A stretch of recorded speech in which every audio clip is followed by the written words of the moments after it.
오늘 이렇게 코 건강이 평소에 난 안 좋았다 이런 분들 저희 건강 아이콘 2부와 함께 해주셔야 할 것 같죠? 네, 맞습니다. 네. 건강 아이콘 2부 정말 알찬 내용인데요. 네. 많은 기대 바랍니다. 자, 부비동염에 대한 모든 궁금증을 풀어드릴 텐데요. 자, 방송 도중 궁금하신 점 있으면은 아무데도 전화하지 말고 그냥 집에 가만히 있을까요? 아닙니다. 전화 저희에게 주셔야 됩니다. 꼭 전화 주세요. 네. 자, 02-318-6875번입니다. 02-318-6875번으로 전화 주시기 바라겠고요. 네.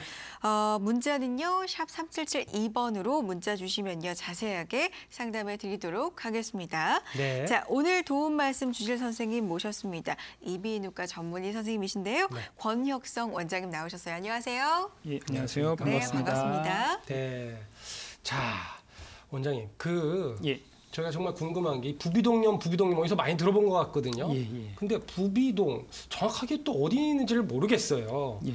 예, 이 부비동염 그리고 부비동 도대체 어디고 무슨 질환인지 궁금하거든요. 예, 부비동이란 것은 우리 안면골에 있는 공기로 차 있는 공간을 말합니다. 네. 그리고 부비동 염증이라는 것은 그 공기로 차 있는 공간이 코와 연결되는 입구가 막혀서 생기는 염증을 말하는 것이죠.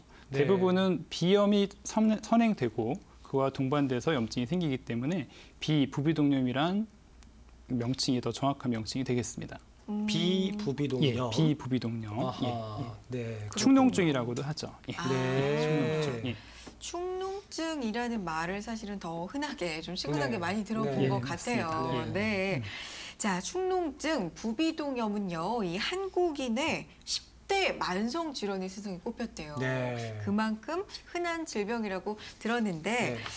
그런데 치료받는 걸 꺼리시는 분들 혹은 좀 가볍게 생각하시는 네. 분들도 많다, 뭐 이런 생각도 듭니다. 그래서 혹시라도 잘못된 오해, 잘못 알려진 상식이 있을까 봐 저희가 준비한 시간이 있죠? 네. 네. 바로 부비동염이 뭐예요? 뭐인데요. 자, 본격적인 이야기 시작하기 전에 몸풀기라고 생각하시고 자, 간략하게 답변해 주시면 될 것 같습니다. 네. 자, 우리 시청자분들도 한번 같이 풀어보시죠. 자, 네. 첫 번째 문제 함께 보겠습니다. 보여주시죠. 자, 부비동염이 뭐예요? 자, 부비동염, 축농증은 바로 수술이다. 네. 그러니까 이런 병이 있으면 수술을 받아야 된다. 그러니까 무조건. 네. O일까요? X일까요? 네. 정답은 X가 되겠습니다. X. 아하, 네. 부비동염의 가장 기본적이고 근본적인 치료는 약물 치료가 되겠습니다. 네. 대부분 초기에 급성 부비동염으로 오는 경우에는 항생제를 이용한 약물 치료를 기본적으로 하게 되고 대부분 약물 치료의 반응이 좋습니다. 네. 만약에 약물 치료를 충분히 했는데도 불구하고 반응이 없고 증상 호전이 없는 경우 그런 경우에는 마지막 방법으로 수술적 치료를 시행을 하게 됩니다. 네. 그렇군요. 네. 저는 네, 이 네. 수술해야 된다고 아는 분들이 되게 주변에 많더라고요. 아, 그렇죠. 네. 그리고 실제로 저 어렸을 때는 다 수술 많이 했던 것 같아요. 축농증이 있으면. 근데 오히려 요즘에 이제 비수술 치료 방법에 대해서도 이야기 많이 하시지 않나. 예, 그렇게 생각합니다. 아무래도 수술 받았다는 사람들이 예전에 좀 많았다 보니까 네. 수술 받으라고 하면 어쩌지? 라는 네. 마음에 병원 가기도 좀 꺼리시는 게 아닌가 네. 이런 생각도 해보게 되네요. 네. 자, 이어서 두 번째 문제 보겠습니다. 함께 네. 보실까요? 부비동염이 뭐예요? 두 번째 문제입니다. 코가 자주 막히고 입냄새가 난다면 축농증을 의심해라?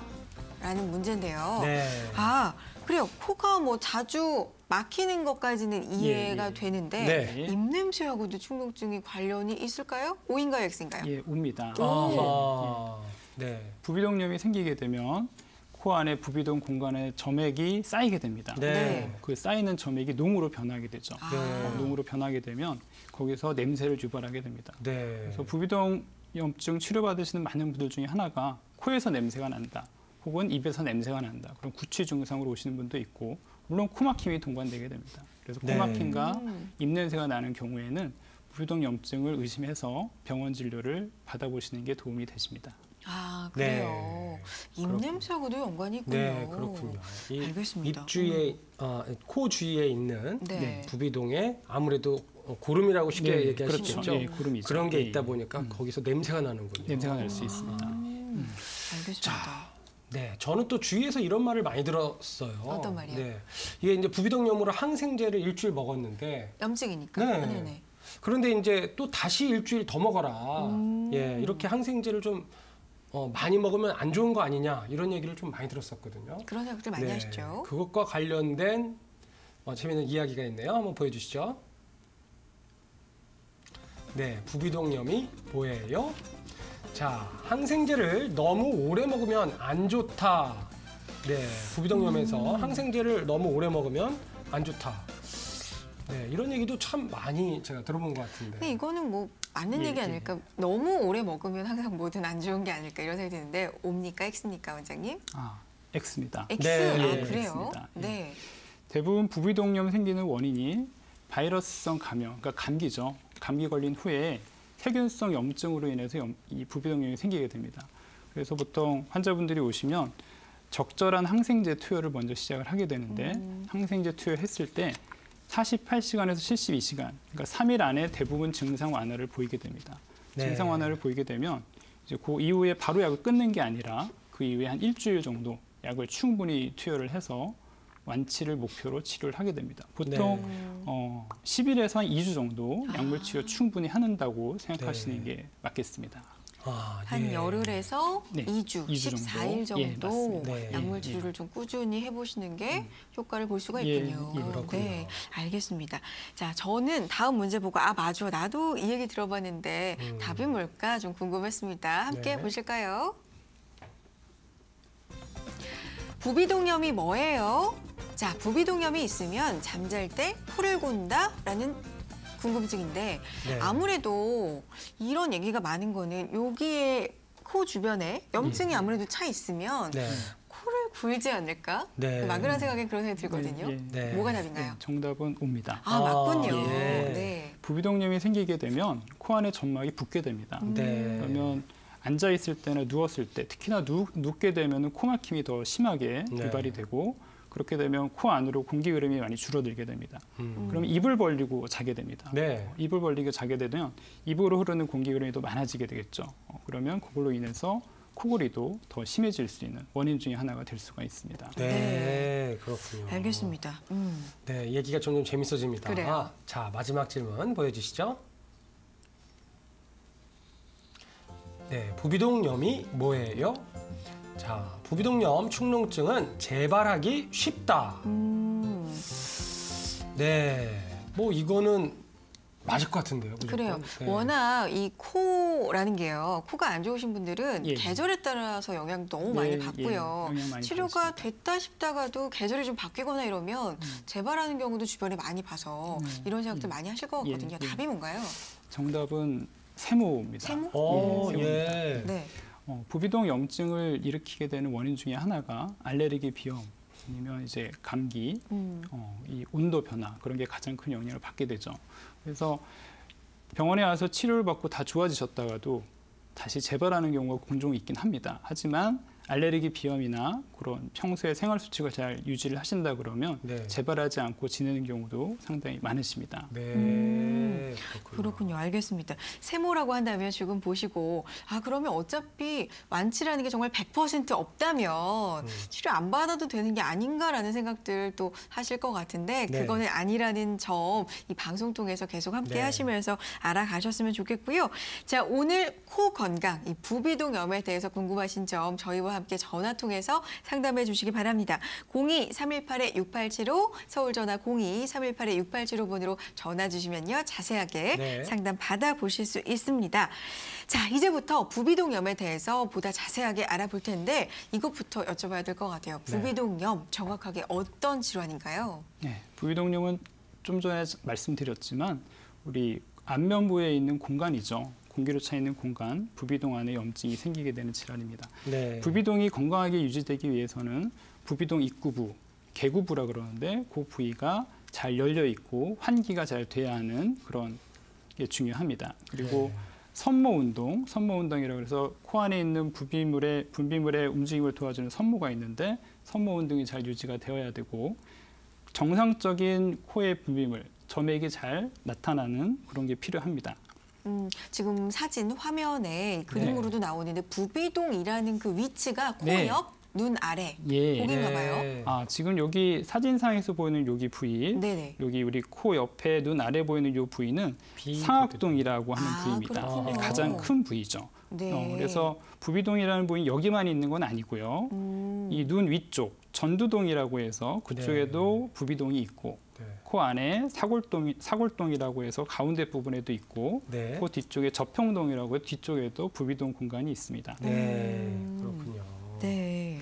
야, 좀 어려워지는 것 같은데. 네. 그래도 아마 오늘 선생님이 되게 쉽게 잘 설명해 주지 않을까 싶습니다. 네. 자, 그러면 이 질환을 유발시키는 원인이 뭘까 그래요. 궁금한데요. 예. 이 원인을 알면 보통 예방을 또 할 수 있잖아요. 네. 어떻게 됩니까? 예, 가장 흔한 원인은 감기 혹은 알레르기 질환, 비강 내의 해부학 쪽 구조물의 이상이 되겠습니다. 네. 보통은 알레르기 질환이 있으신 분들이 많이 오시게 됩니다. 알레르기 네. 질환이 있게 되면 점막이 많이 붓게 되죠. 네. 코 안에 비강점막이 붓게 되고 그러면 아까 말씀드렸던 부비동 공간 입구부가 막히게 됩니다. 네. 자연공 폐쇄가 일어난다고 이제 보통 설명을 해드리는데 네. 자연공이 막히게 되면 그쪽으로 공기가 제대로 통하지 않게 되고 산소 분압이 떨어지면서 그 안에 세균을 증식하는 환경이 만들어지게 됩니다. 네. 지금 보니까 치아 감염도 원인에 들어가네요. 네, 맞습니다. 치아 감염도 부비동염을 일으키는 원인 중에 하나가 됩니다. 네. 보통 이 상악동이라고 하는 부위, 거기는 치아가 이 상악동에 있는 대구치나 소구치 부위의 네. 염증이나 혹은 발치 후에 염증이 생기게 되는데 그것 때문에 상악동에 부비동 염증 오시는 분들 상당히 많으시고요. 최근에는 임플란트를 많이 하시는데요. 임플란트 후에 임플란트가 상악동으로 빠지거나 혹은 임플란트한 부위에 염증이 생겨서 이비인후과를 내원하시는 분도 상당히 많이 있습니다. 그렇군요. 네. 지금 원인이 4가지 정도가 나왔고요. 알겠습니다. 치아 감염, 아까는 네. 또 입냄새하고도 네. 또 관련이 있었는데 네. 치아 감염하고도 관련이 있다는 게 좀 인상적이네요. 그러면 발병 기간에 따라서도 이 부비동염의 또 종류가 나뉜다고 들었거든요. 예, 이건 예. 무슨 얘기인가요? 예. 보통 부비동염을 구분할 때 네. 발병 기간을 기준으로 많이 구분을 하게 됩니다. 네. 증상이 4주 이하인 경우에 급성 부비동염이라고 하게 되고요. 4주에서 12주까지는 아급성 부비동염이라고 부릅니다. 네. 그리고 증상이 12주 이상 지속되는 경우에는 만성 부비동염으로 분류를 하게 됩니다. 네. 그렇군요. 알겠습니다. 병원균. 뭔가 네. 어려워요. 네. 저건 다 알 필요는 없죠? 예, 이거를 네. 다 아실 필요는 없고요. 요거는 급성 부비동염을 일으키는 그 병원균에 대해서 설명해드린 건데 네. 대부분 감기 바이러스라고 보시면 됩니다. 네. 감기 바이러스가 감기 바이러스가 생긴 다음에 그 후에 동반되는 세균성 염증 때문에 생기는 부비동염이라고 보시면 됩니다. 네. 그렇군요. 알겠습니다. 네. 그런데 감기도 이제 원인이라고 말씀해 주셨는데 예, 보통 그냥 평소에는 괜찮다가 날씨가 뭐 추워지거나 이래서 감기에 걸려서 이런 증세가 있으면 사실 금방 좀 치료가 가능하잖아요. 네, 근데 네. 사실 정말 불편한 분들은 1년 내내 네. 약간 이런 코에 네. 건강하지 못한 네, 이런 네. 증상들로 고생하시는 분들이 진짜 문제 아닙니까? 네. 인구가 꽤 많은 편이죠. 예, 맞습니다. 이 부비동염 정확한 통계가 나와 있지는 않지만 네. 도시 인구의 10에서 15% 정도가 만성 부비동염으로 고생을 하고 있다고 통계상으로 나와 있습니다. 네. 알겠습니다. 자, 이렇게 이 생활을 좀 괴롭힐 수 있는 부비동염에 관해서 들어온 네. 문자가 또 있습니다. 일단 문자 소개해드리기 전에 이렇게 고민 있으시면 저희와 함께 나눠주시면 되는데요. 전화 활짝 열어놓고 있습니다. 02-318-6875, 318-6875번으로 전화 주시고요. 문자 샵 3772번으로도 남겨주시면요. 전화 못지않게 자세하게 상담을 드리겠습니다. 네. 자, 그럼 지금 들어와 있는 문자 상담 하나 해드리고 가야죠. 보여주세요. 소개해 주실까요? 네. 9324님 문자 주셨습니다. 그러네요. 평소 알레르기 비염이 약간 있고 심해질 때만 약을 먹는 정도입니다.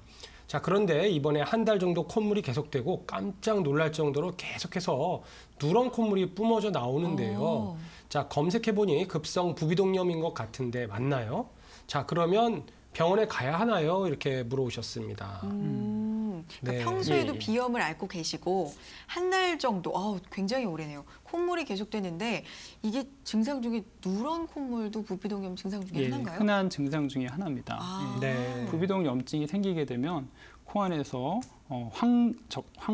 황록색 분비물들이 많이 분비가 되게 되죠. 네. 보통은 코가 노랗게 변하고 코막힘도 유발되고 두통도 생기게 되는 그런 증상들이 나타나게 됩니다. 질문 주신 내용을 보면 평소 알레르기 비염이 있으셨다고 얘기해 주셨는데 특히나 알레르기 비염이 있으신 분들은 이 온도 변화라든지 환절기에 축농증이 잘 발생할 수가 있습니다. 이런 경우에는 네. 어떻게 하는 게 좋을까요? 병원에 가야 할까요? 병원에 오셔서 네. 일단은 코 안의 정확한 상태를 확인을 해보셔야 되고요. 네. 지금 얘기해 주신 내용으로 봤을 때는 알레르기 비염 이외에 생긴 축농증, 급성 네. 축농증이 가장 의심이 되는 상태십니다. 네. 네, 그렇군요. 알겠습니다.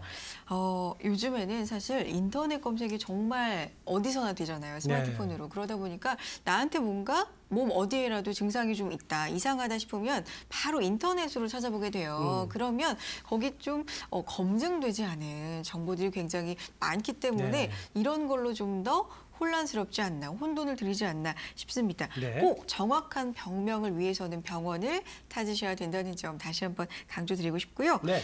자, 부비동. 어쨌든 우리 얼굴 안쪽이잖아요. 네. 이 안쪽에 있기 때문에 이 부분을 정확히 알기란 또 쉽지 않을 것 같습니다. 병원에 가면 진단을 어떻게 해주시나요? 이 환자분들이 처음 병원에 오시게 되면 네. 임상 증상을 먼저 자세히 여쭤보게 됩니다. 그래서 임상 증상으로 언제부터 증상이 있으셨고 또 어떤 게 가장 불편하신지 확인을 하게 됩니다. 그 이후에는 내시경을 통해서 코 안을 직접 들여다보게 됩니다. 네. 이렇게 내시경을 보게 되면 코 안쪽으로 점막이 많이 부어 있는 모습과 농이 흐르는 걸 확인을 해볼 수가 있죠. 그러네요. 예. 그리고 그 농의 위치에 따라서 어디에 어느 부비동에 생긴 축농증인지를 유추를 하게 됩니다. 앞쪽으로 흐르는 중비각계 앞쪽으로 흐르는 경우에는 전두동 쪽에 생긴 염증을 의심을 해볼 수가 있고 네. 뒤쪽으로 흐르면 상악동, 더 뒤쪽에 흐르면 후사골동이나 저평동에 생긴 뒤쪽에 생긴 염증을 의심을 해볼 수가 있습니다. 네. 네. 그 이외에도 네. 엑스레이 촬영이 또 유용한 방법이 됩니다. 급성 축농증인 경우에는 이렇게 엑스레이 촬영상에서 이렇게 마치 물이 차인 듯한 모양을 확인을 해볼 수가 있습니다. 여기 네. 보시면 오른쪽에 화면이 잘 보이시나 모르겠는데 네. 오른쪽에 물 차인 듯한 이런 걸 네. 확인을 해볼 수가 환자의 있고요. 오른쪽 그렇죠. 환자의 저희가 오른쪽. 보기엔 왼쪽이죠. 예, 네네. 예. 그래서 이렇게 급성 축농증일 때 전형적인 네네. 증상이 되겠습니다. 또 CT를 촬영을 하시게 되는데 네. CT는 부비동의 해부학적 구조를 정확하게 확인을 해볼 수가 있습니다. 네. 합병증이 의심이 되거나 충분한 약물 치료 후에도 증상이 호전되지 않고 혹은 종양이 의심되거나 수술적 치료가 필요하다고 판단될 때는 부비동 CT 촬영을 해서 정확한 진단을 하게 됩니다. 네, 그렇군요. 그래요. 자, 알겠습니다. 보면은 일단은 이비인후과 가기 약간 꺼려지는 게 네. 그냥 다른 의사 선생님이랑 달리 네. 코에다가 뭘 자꾸 집어넣으시잖아요. 깜짝 놀라죠. 네, 그리고 뒤에 또 뒤로 못 도망가게 이렇게 의자가 뒤에 또 탁 막아져 있으니까 그쵸. 막 무섭고 막 이러는데 요즘에는 대부분 이비인후과에서 모니터로 본인의 코 속이나 귀 속을 다 맞아요, 보여주시는 맞아요. 것 같아요. 목도 예, 보여주시고 예, 예, 예. 특히 이제 오늘은 코 이야기를 하니까 이렇게 코 안쪽에 내시경 아까 지금도 잠깐 보여주셨지만은 그런 얘기가 이제 되는데요. 네. 자, 이 정확한 진단 됐으니까 이제는 치료법에 대해서 좀 궁금합니다. 맞습니다. 예, 이게 뭐 아까 집어넣었던 내시경 같은 걸로도 치료가 되는 겁니까? 어떻게 하는 겁니까? 예, 내시경을 보는 거는 외래에서 진단용으로 사용한 내시경이 있고요. 네. 그다음에 이제 수술적 치료가 필요할 때 수술실에서 사용하는 내시경이 따로 있게 됩니다. 네. 보통 이비인후과 외래로 오시게 되면 내시경을 안을 확인하는 거는 진단을 위해서 정확한 네. 진단을 위해서 안쪽을 자세히 확인하는 게 필요한 그런 네. 검사 방법이 되겠습니다. 네. 그럼 치료는 어떻게? 치료인 하는가요? 경우에는 약물 치료를 가장 기본적으로 합니다. 약물 네. 치료.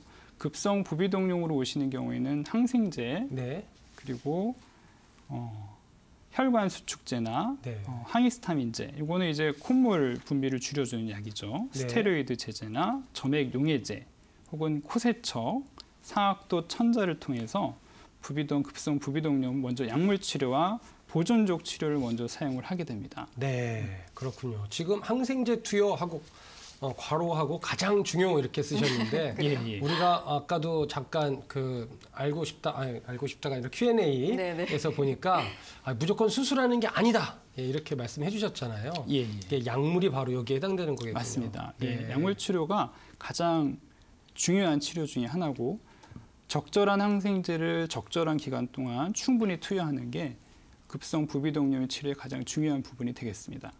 재발을 막을 수도 있고요. 네, 그렇군요. 자, 그러면 앞에서는 이제 급성 부비동염을 알아봤는데 네. 급성이 있다 그러면 또 만성이 있겠죠. 아까 그렇죠. 급성, 예. 악급성, 만성 뭐 이렇게 예, 있다고 맞습니다. 말씀해 주신 것 예. 같은데 자, 만성 부비동염 이건 급성과 비교해서 어떤지 또 궁금합니다. 네. 네. 만성 부비동염은 증상에 있어서 크게 차이를 보이지는 않습니다. 네. 만성 부비동염은 코막힘, 콧물, 비폐색, 후비루, 후각장애, 그러니까 냄새를 잘 못 맡는 거죠. 네. 기침, 이제 그런 증상들을 보이게 되고 네. 급성이랑 약간 다른 점은 급성 부비동염과 다른 점은 통증을 많이 동반하지는 않습니다. 네. 두통도 많이 동반하지는 않게 되기 때문에 급성과 구별을 해보자면 통증이 많이 적다는 점, 그 외에 나머지 증상들은 급성과 큰 차이를 보이지는 않습니다. 네. 지금 말씀하신 이 비루라는 말, 후비루, 뭐 비루, 점액성 비루 뭐 이런 말씀하시는데 예. 비루의 뜻이 정확히 어떻게 되나요? 콧물이죠. 네. 예, 콧물이라고 생각하시면 됩니다. 네. 예, 후비루라는 거는 콧물이 코 뒤로 넘어가서 네. 목에 걸리는 상당히 많이 불편해하십니다. 네. 콧물이 그렇죠. 뒤로 넘어가시면. 맞아요. 예. 감기 걸리면 예, 좀 예. 그런 증상이 있을 때가 있는데 정말 불편하잖아요. 네. 근데 만성으로 정말 이런 증상이 있다면 예. 얼마나 불편하실까요, 정말. 그런데 급성 부비동염하고 그럼 같은 방법으로 진단도 하십니까? 네, 진단도 역시 급성 부비동염과 비슷하다고 생각하시면 됩니다. 네. 처음에 환자분이 오시면 내시경을 통해서 혹은 전비경을 통해서 코 안쪽을 자세히 확인을 하게 되고 네. 그 외에 엑스레이 검사나 CT 검사를 통해서 안쪽의 염증 상태를 확인을 하시게 됩니다. 네. 그렇군요. 엑스레이도 찍고, 네. 네. CT도 그럼 아까처럼 네. 네, 똑같이 찍는군요. 예, 예. 네. 네. 나오고 있네요, 지금. 만성 네. 부비동염의 진단법들 나오고 있는데 네. 좀 더 자세한 설명 부탁드릴게요, 원장님. 아니 이게 이 만성 부비동염이 그러면은 우리나라에서 어느 정도 됩니까? 그러게요. 이게 지금 예. 만성 부비동염에 대한 문자들이 지금 많이 들어오고 있거든요. 예, 한 평균적으로 10%에서 15% 정도 인구에서 만성 네. 부비동염으로 보인다고 통계적으로 네. 이렇게 확인이 되고 지금 있습니다. 이 화면에 진짜 보이는 이런 많은데. 검사로 정확하게 진단을 할 수가 있군요. 네, 그 내시경 검사를 하게 되면 코 안이 어느 정도 부어 있는지 정확히 알 수 있고 네. 또 코 안에 물혹이라 그래서 비용이라고도 하는데요. 물혹으로 인한 부비동염 상당히 많습니다. 그래서 네. 물혹이 있는지 그런 것도 확실히 확인을 해보실 수가 있고요. 네.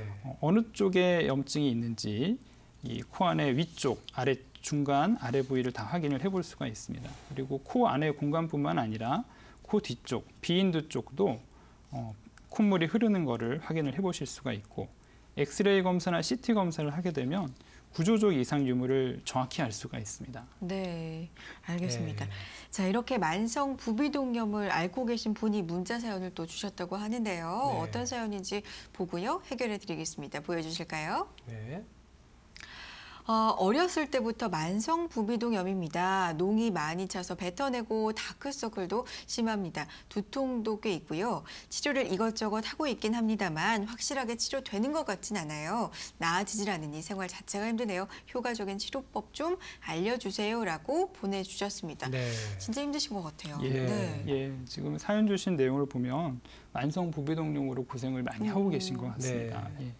이 만성 부비동염의 근본적인 치료 원칙은 적절한 항생제를 충분한 기간 동안 투여해서 염증을 네. 해결하는 걸 첫 번째 목적으로 하고 네. 두 번째는 부비동 개구부, 그러니까 부비동이 열리는 부위를 열어서 그쪽이 환기, 네. 그러니까 공기가 잘 통하게 하는 거죠. 그리고 배액 안에 네. 있는 분비물들이 잘 밖으로 빠져나올 수 있게 네. 그리고 그 안쪽에 있는 점막에는 섬모라 그래서 네. 그 점액을 움직이게 하는 작은 털 같은 게 있습니다. 네. 그리고 정상적인 섬모 기능이 회복되도록 하는 게 근본적인 원칙으로 하게 됩니다. 네. 약물 치료를 자세히 설명을 해드리면 네. 보통은 항생제를 3주에서 4주 혹은 6주에서 8주까지도 환자분이 완전히 좋아질 때까지 투여를 하게 됩니다. 네. 그 외에 혈관 수축제를 통해서 부비동에 부어있는 부위를 줄여주게 되고요.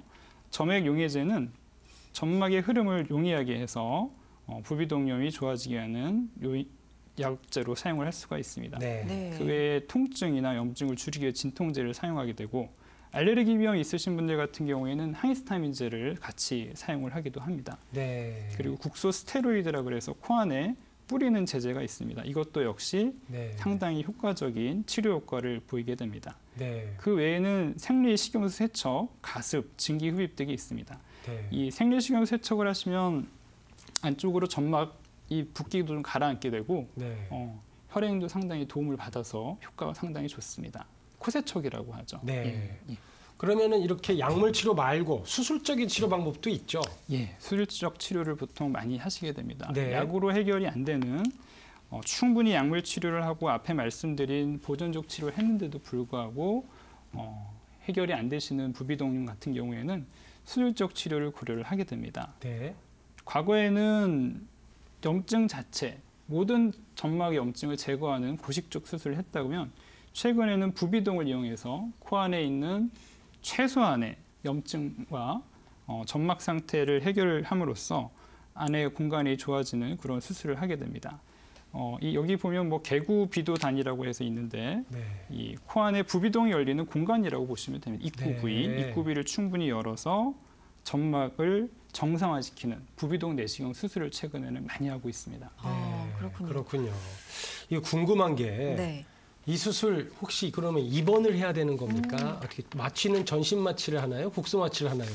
이런 거 궁금해하시는 분들이 많더라고요. 맞아요. 네. 수술은 국소 마취로도 가능하고 전신 마취로도 가능합니다. 오. 네. 병변이 광범위하지 않고 부분적으로 있는 경우에는 국소 마취로도 안전하게 수술을 하실 수가 있고요. 네. 네. 하지만 무록이 전체적인 공간 코 안에 많이 차 있고 염증이 심하신 분들은 전신 마취로 수술하시는 게 안전하게 되겠습니다. 네. 국소 마취로 수술하시는 분들은 보통 당일 입원해서 수술하시는 경우도 있고 네. 혹은 2박 3일이나 네. 며칠간 입원해서 수술하시는 경우도 있습니다. 전신 마취하시게 되면 입원을 하시게 되고요. 국소 네. 마취하시는 분도 수술하고 나서는 코 안에 솜을 가득 넣어놔야 되거든요. 네. 이제 피가 나기 때문에 네. 수술할 때 피가 날 수밖에 없는데 피나지 않기 위해서는 솜을 가득 넣어놔야 되고 상당히 힘들어하세요. 네. 코 안에 솜이 가득 차 있으면 힘드시기 네. 때문에 그런 관리나 환자분을 위해서 입원해서 치료를 하기도 합니다. 네. 그렇군요. 알겠습니다. 자, 이렇게 코 건강이 안 좋아서 네. 부비동염으로 인해서 생활에 불편을 겪고 계신 분들 주저하지 마시고요. 네. 저희에게 전화 주시기 바랍니다. 네. 02-318-6875, 318-6875번으로 전화 주시면요. 저희가 자세하게 상담해 드리도록 하겠습니다. 네. 자, 또 다음 문자 사연이 도착을 지금 하고 있는데요. 그러네요. 자, 이분은 본인이 아니라 자녀가 부비동염에 걸려서 걱정이 좀 많으신 것 같습니다. 네. 자, 문자 사연 보여주시죠. 네, 2917님 문자 주셨습니다. 2살 아들이 소아 부비동염입니다. 아이고. 감기인 줄 알았는데 청천벽력 같은 소리를 들어서 충격이에요. 어떻게 하면 나을 수 있을까요? 병원에선 특별한 치료가 없다고 해서 답답한 마음입니다. 이렇게 오셨어요. 아이고, 2살. 너무 어려요. 예, 상당히 많이 있습니다. 아, 소아의 그래요? 경우. 그렇습니까? 예, 상당히 네. 많습니다. 보통 소아들 같은 경우에 1년에 6번에서 8번 정도 이 감기, 상기도 감염에 걸리게 됩니다. 네. 그 정도 걸리게 되고 그 중에서 5%에서 10% 정도는 급성 부비동염으로 진행을 하기도 합니다. 네. 그러니까 상당히 좀 많은 숫자죠. 그래서 이 소아 부비동염 같은 경우에는 이 성인에서 마찬가지로 상기도 감염이 가장 흔한 원인이 되고 또 아이들이 알레르기 비염이 있거나 면역 결핍, 낭포성 섬유증, 그다음 산모 운동에 이상이 있는 경우 소아 부비동염이 발생을 할 수가 있습니다. 네. 어, 그러면은 원인은 이렇게 알겠는데요. 네. 증상, 예, 지금 잠깐 보여줬는데 증상과 치료 방법 이런 건 어떻게 되는지 궁금하거든요. 예, 보통 감기 증상인 경우에는 일주일 정도를 넘지 않죠. 네. 예, 그래서 일주일 안에 충분히 치료하고 증상이 좋아지면 단순 감기로 인한 그런 증상으로 생각을 해볼 수 있지만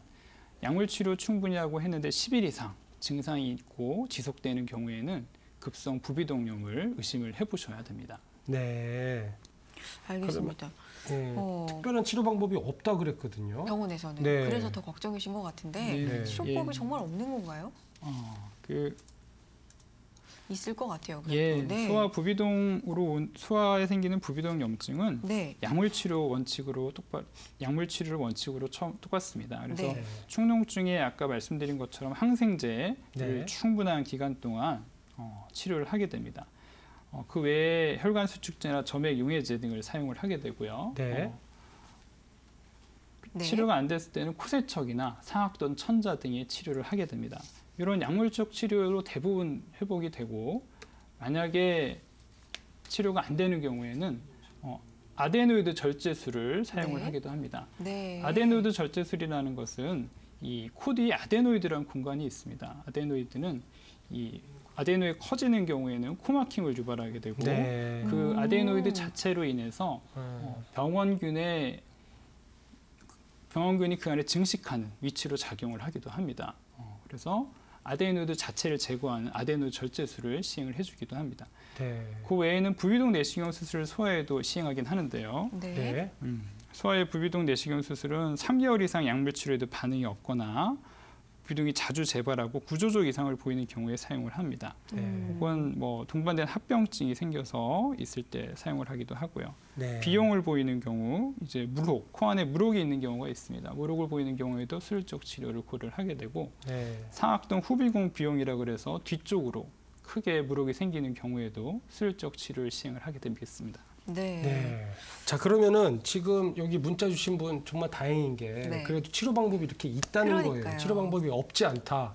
예, 다양한 방법이 있고 또 안전하게 치료할 수 있는 방법들이 있다. 너무너무 다행입니다. 맞습니다. 네. 그런데 모든 질환에는 합병증이라는 게 있을 수가 있잖아요. 네. 이 부비동염도 있을 수 있지 않을까. 특히나 여기 얼굴 중앙에 위치한 곳이기 네. 때문에 합병증이 생기면 좀 심각할 것 같다는 생각도 들고요. 어때요? 이 부비동이라는 공간이 네. 우리 바로 눈과 가깝습니다. 그러니까요. 눈과 가깝고 바로 뇌 부위랑도 가깝기 때문에 눈이나 뇌 쪽으로 염증이 생길 수 있는 합병증이 생길 수가 있습니다. 네. 보통 가장 흔하게 발생하는 합병증은 눈 쪽에 생기는 네. 합병증이라고 보시면 되는데요. 네. 눈 쪽으로 생기는 원인은 부비동과 연결되어 있는 안구 쪽 골에 네. 염증이 생기면서 네. 이 직접적인 염증이 눈에 전파되는 경우에 생길 수가 있습니다. 네. 보통은 안아 외벽의 골벽이나 그 괴사를 통해서 전파가 되고, 가장 많은 원인은 정맥염을 통해서 전파가 되는 게 가장 흔한 원인이 되겠습니다. 네. 그렇군요. 알겠습니다. 네. 아니 무서워요. 지금 이게 얘기만 들어도 저는 정말 몰랐는데 이게 눈 쪽으로도 뼈를 통해서 또는 정맥을 통해 가지고 이렇게 염증을 일으킬 수 있다. 뭐 이건 정말 무서운데요. 그러니까 진짜 생각을 해보면 부비동이 여기 있잖아요. 네. 여기 있으니까 이게 얼굴이다 보니까 네. 뇌도 아주 네. 가깝고 눈도 네. 가깝고요. 합병증이 생기면 정말 심각할 수 있습니다. 치료가 네. 중요할 것 같아요. 네. 네. 하나씩 아마 이 합병증에 대해서는 다시 한번 짚어보는 게 좋을 것 같은데요. 맞습니다. 네. 자세하게 설명을 드리면 네. 이 가장 흔한 원인이 되는 것은 가장 흔하게 생기는 안암의 합병증은 안아 주위염이 되겠습니다. 네. 이렇게 눈 앞쪽으로 네. 안아 주위로 생기는 염증이 가장 흔한 염증이 되겠고, 네. 두 번째, 요게 눈 안쪽으로 염증이 퍼지게 되면 안아 봉화직염이 발생을 하게 됩니다. 네. 세 번째는 눈을 싸고 있는 막과 이 골막 사이에 농양이 생기게 되면 네. 골막하 농양이 생길 수 있고, 지금 그 마우스로 가리킨 부위의 왼쪽 면이 코가 되는 거고, 그렇죠. 여기가 코입니다. 오른쪽에 이 공간이 눈이 되겠습니다. 네, 눈이 되는 곳이죠. 눈이 되겠고, 네. 이렇게 여기 회색 동그랗게 보이는 부위가 농양이 생긴 부위가 되겠습니다. 네. 이 눈 안쪽으로도 안아 농양이 생기는 경우도 있고요. 눈 쪽에 있는 정맥에 염증이 생기면 해면 정맥동 염증이라 그래서 상당히 심각한 염증을 유발을 할 수도 있습니다. 네. 그래요. 그러면은 이럴 경우에 안화, 봉화, 직염 안아 봉화 직염이라 그래서 네. 이게 군인들한테 봉화직염이 주로 이제 다리나 뭐 이런데 네네. 발이나 이런데 많이 생기는데 이게 눈에도 생길 수 있는 모양이죠. 이 눈에 생기는 심각한 염증이라고 보시면 됩니다. 네. 이렇게 지금 이쪽에 보이는 CT상에서 보면 눈이 상당히 커져 있는 걸 확인을 해볼 수가 그러네요. 있는데요. 네.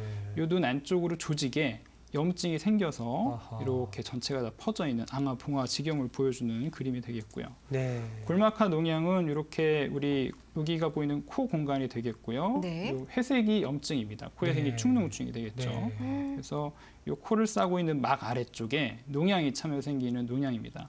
네. 아이들 같은 경우에 이 뼈가 상당히 약하기 때문에 이렇게 눈이 상당히 많이 부으면서 바깥쪽으로 눈이 틀어지는 그런 형태의 아이고, 아이고. 농양까지 생길 수가 있게 됩니다. 네. 안화 농양은 아까 말씀드렸지만 안쪽에 눈 안에 생기는 고름 주머니라고 보시면 되겠습니다.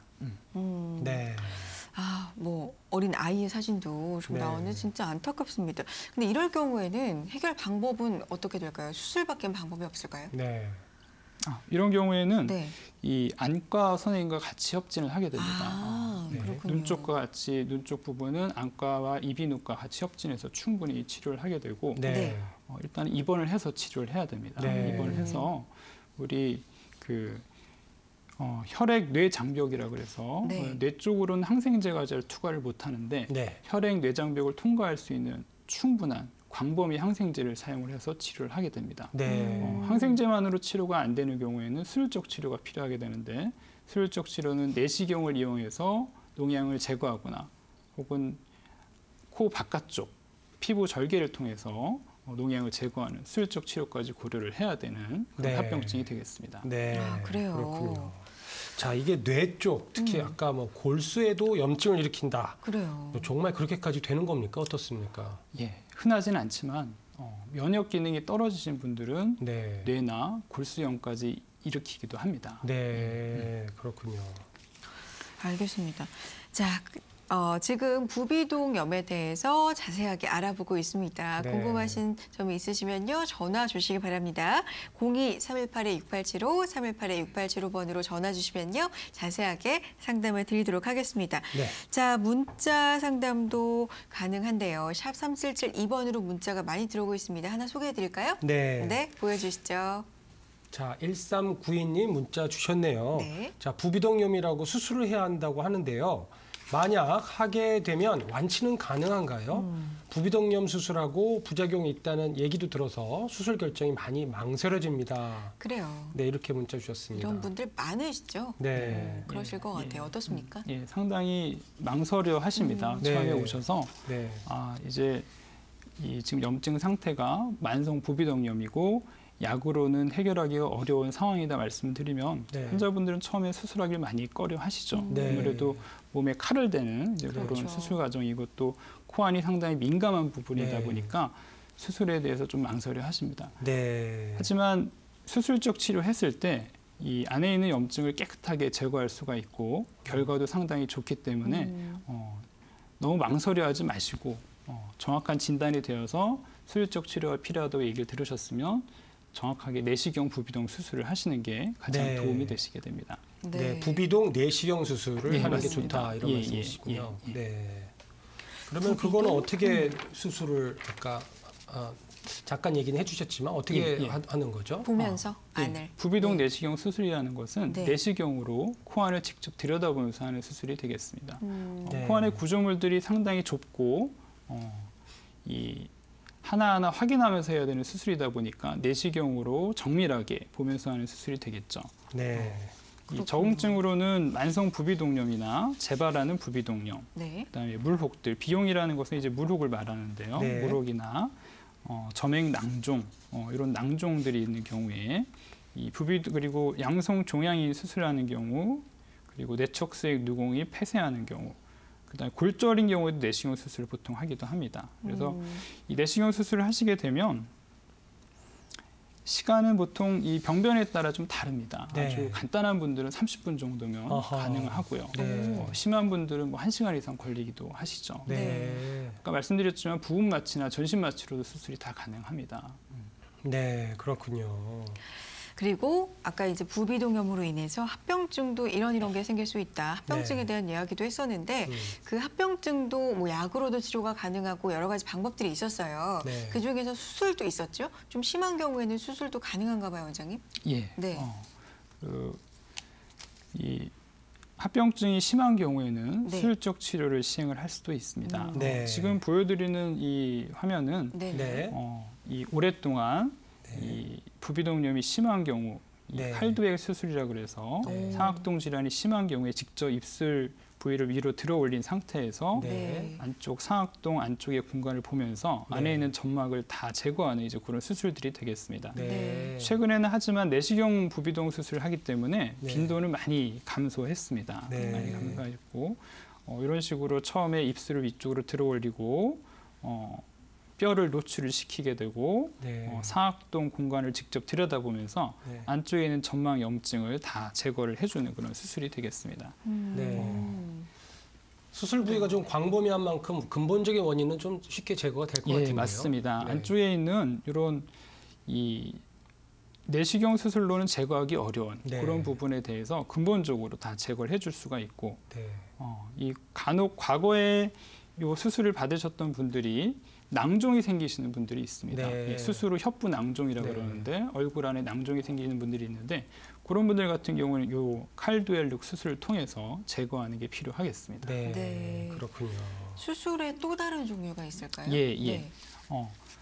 이 사골동 수술이라 그래서 네. 이 우리 코 가운데 부분, 네. 이 부비동 가운데 부분이라고 생각을 하시면 되는데 네. 과거에는 이 부위도 이제 직접 제거를 했었습니다. 네. 직접 제거를 했었고 이 코 바깥쪽으로 사골동 절제술을 시행하는 경우는 아까 말씀드린 농양이 생겼을 경우, 눈 네. 옆에 이렇게 농양이 생겼을 경우에는 코 바깥쪽으로 접근을 해서 안쪽에 있는 염증들을 다 제거하는 수술을 시행을 해볼 수도 있습니다. 네. 접형동 수술이라는 것은 코 부비동 가장 뒤쪽에 있는 부위를 수술을 하는 건데 내시경을 이용해서 처음에는 접형동 앞쪽에 있는 사골동을 먼저 제거를 하게 됩니다.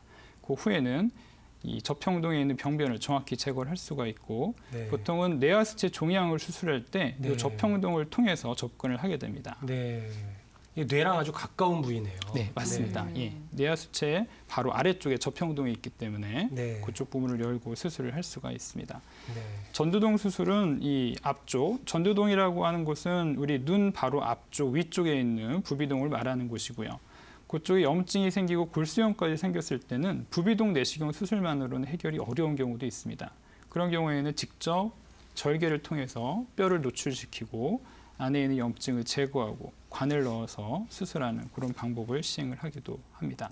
네. 마지막 알겠습니다. 전두동 수술이라는 것은 네. 이 전두동 뼈 자체에 염증이 생겼을 때 거기에 있는 뼈를 다 제거하고 그 제거한 뼈 부위를 지방을 넣은 다음 전두동 자체를 막아주는 수술이 네. 되겠습니다. 네. 네, 그렇군요. 자, 이 부비동염 일단 들으면은 조금 복잡한 기운이 있는 것 같지만 그래서 그런지 이제 문자 사연이 참 많이 도착하고 있습니다. 네. 자, 이게 정말 어려운데요. 오늘 정말 쉽게 친절하게 잘 상담받으실 수 있겠습니다. 네. 자, 전화는 02318-6875, 02318-6875 이용해 주시고요. 자, 문자는 샵 3772를 통해서 사연을 주시면은 아주 친절하게 상담을 해드리도록 하겠습니다. 네. 많은 참여 부탁드립니다. 자, 문자가 하나 와 있습니까요? 확인을 하고 가겠습니다. 네. 문자 하나 보여주실까요? 네, 2331님 문자 주셨군요. 네. 진균성 부비동염이 있어 수술하고 입원했다가 얼마 전에 퇴원했었는데요. 제가 알레르기성 비염도 있는데 진균성 부비동염 수술에서 코 속 곰팡이균을 제거하면 알레르기성 비염도 같이 나을 수 있나요? 이렇게 물어보셨습니다. 조금 질문이 어려운데 그러게요. 진균성 예. 부비동염 지금 곰팡이균 이야기도 나왔지만 어떤 네. 건지 간단히 설명해 주시면서 네. 같이 예, 답변을 좀 해주시죠. 예, 그 진균성 부비동염이라는 것은 진균이 먼지를 통해서 코안 점막에 붙게 돼서 생기는 염증을 말하게 되겠습니다. 특히나 알레르기 비염이 있는 분들 같은 경우에 진균성 알레르기 비염이 생기기도 하는데 그런 경우에는 발생한 진균을 충분히 제거하게 되면 완치가 가능하기도 하겠습니다. 네. 보통은 상악동에 많이 발생을 하게 되고 네. 상악동을 내시경을 통해서 확인한 다음에 안쪽에 있는 진균 덩어리를 다 제거하게 되면 깨끗하게 재발하지 않게 치료를 할 수가 있습니다. 네, 그렇군요. 오, 자. 종류가 또 있을까요? 혹시 진균성에 대해서만 지금 말씀을 해주셨는데. 네. 네. 예, 그 진균성 부비동염에는 가장 흔한 것은 진균구라는 게 있습니다. 이것은 이 덩어리라고 보시면 되는데요. 네. 상악동에 생긴 덩어리 염증이고요. 대부분은 부비동염 증상과 비슷하게 되겠습니다. 한쪽에 코가 막히거나 농이 나오거나 콧물이 뒤로 흐르는 증상, 안면부의 통증 혹은 냄새를 많이 동반하게 됩니다. 오시는 분들이 보통은 냄새가 많이 난다. 이제 그런 얘기를 하시고 오시게 되고요. 네. 진단 같은 경우에는 CT 촬영을 하게 되면 이렇게 우리 사진에서 보이는 것처럼 여기 이렇게 하얗게 보이는 부위, 네. 염증은 회색으로 보이는 거고 네. 요 검은색은 정상적인 공간이 되겠습니다. 네. 여기 염증 부위 하얗게 석회화가 된 병변을 보이는 게 특징적인 소견이 되겠습니다. 네. 석회화고 이게 보통 한쪽으로 편측성으로 생기게 됩니다. 치료는 내시경적 접근을 통해서 상악동 안에 생긴 진균구를 모두 제거하고 부비동의 환기와 배농을 시키게 되면 완치가 가능하고 재발이 드물게 되겠습니다. 네, 그렇군요. 자, 지금 뭐 문자가 계속 들어오는 것 같습니다. 네. 자, 실시간 문자 또 한 통 받아보겠습니다. 네, 한 분이라도 더 해결해 드려야죠. 문자 네. 보겠습니다.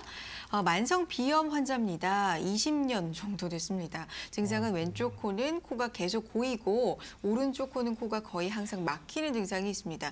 병원도 가서 약을 많이 먹은 적도 많았으나 호전되지 못했습니다. 어떤 치료 받아야 하나요?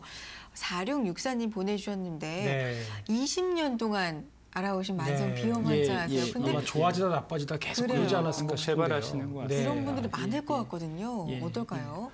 이런 분들 같은 경우에는 대부분 이 비염을 동반하고 있기 때문에 네. 코 안에 점막이 상당히 많이 부어 있습니다. 네. 그리고 검사를 해보면 부비동 염증, 부비동염, 축농증 이런 거와 비염이 동반돼 있을 가능성이 많은데요. 약물 치료로 해결이 가능하면 좋겠지만 네. 약물 치료만으로 해결은 어려우실 수 있고 네. 이런 경우에는 부비동 내시경 수술과 비염 수술을 하신 후에 한 달 이상 충분하게 약물 치료를 하시게 되면 결과가 좋아지실 수 있을 것 같습니다. 네, 한 달 그렇군요. 정도 예. 생각을 하시면 예, 되겠군요. 수술 후에 바로 좋아지시는 게 아니고 네. 보통은 한 달에서 2달 정도 네. 수술 후에 외래 통원 치료를 꾸준히 하면서 네. 수술하시게 되면 안에 딱지가 상당히 많이 생깁니다. 이제 네. 그런 거를 외래 통원 치료를 통해서 충분히 제거하면서 관리를 네. 해줘야 되겠습니다. 알겠습니다. 네, 알겠습니다.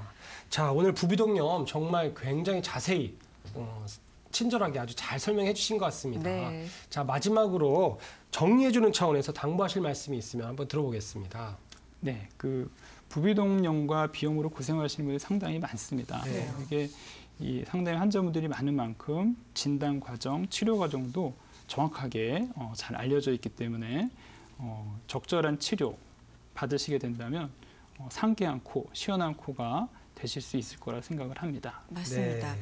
사실 저도 오늘 시작할 때는 뭐 부비동염, 축농증 굉장히 흔하게 들어본 이 질환이기 때문에 별거 아니지 않을까 생각을 솔직히 했었어요. 그런데 네. 오늘 시간 함께하면서 새로운 사실도 굉장히 많이 알게 됐고요. 병을 키운다라는 말이 있잖아요. 네. 정말 그러지 마시고 병원 방문해서 정확한 진단 받아보셨으면 좋겠습니다. 네. 자, 이비인후과 전문의 권혁성 원장님과 함께했습니다. 고맙습니다. 네, 고맙습니다.